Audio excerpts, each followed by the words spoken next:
So what books to ஃபாலோன்றதுக்கு நான் உங்களுக்கு suggestions கொடுக்க போறேன். வாங்க செஷனுக்குள்ள போலாம் பசங்களா. இது வந்து ஜேஇக்காக ஸ்பெசிஃபிக்கா 11th and 12th ஸ்டூடெண்ட்ஸ் எல்லாருக்குமே இது யூஸ்ஃபுல்லா இருக்கும். அண்ட் பசங்களா இது வந்து above your school level. So இந்த புக்ஸ் நான் சொல்ல போறது ஸ்கூலை விட பல மடங்கு டஃபா இருக்கும். ஓகே, ஏன்னா யூ ஹேவ் டு அண்டர்ஸ்டாண்ட். நீங்களாம் நிறைய பேர் ஸ்கூல் போர்டு எக்ஸாம் தான் படிச்சிருப்பீங்க. ஆனா இப்போ நீங்க நுழையிறது நிறைய பேர் விடியல் பேட்ச்ல என் கூட படிக்கிறீங்க. ஸோ அந்த மாதிரி you are preparing for slightly higher level, அதாவது ஸ்கூலை விட அதிகமான லெவலுக்கு போறீங்க.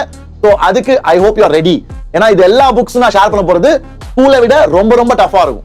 Okay, now let's get started. The first point பசங்களா, நிறைய பேருக்கு வந்து எல்லா புக்கும் வாங்கி வச்சுட்டு ஒண்ணுமே பண்ணாமலும் இருப்பாங்க. அந்த மாதிரி நீங்க பண்ணக்கூடாதுன்னு நான் விரும்புறேன். சரியா? சோ நிறைய பசங்க ஜேஇ ப்ரிப்பரேஷன்ல ஃபர்ஸ்ட் எடுத்தோடனே ஆரம்பிக்கிறப்ப எக்ஸைட் ஆகி நிறைய புக்ஸ் வாங்கிட்டு ஒரு புக்கு கூட முழுசா முடிக்க மாட்டாங்க.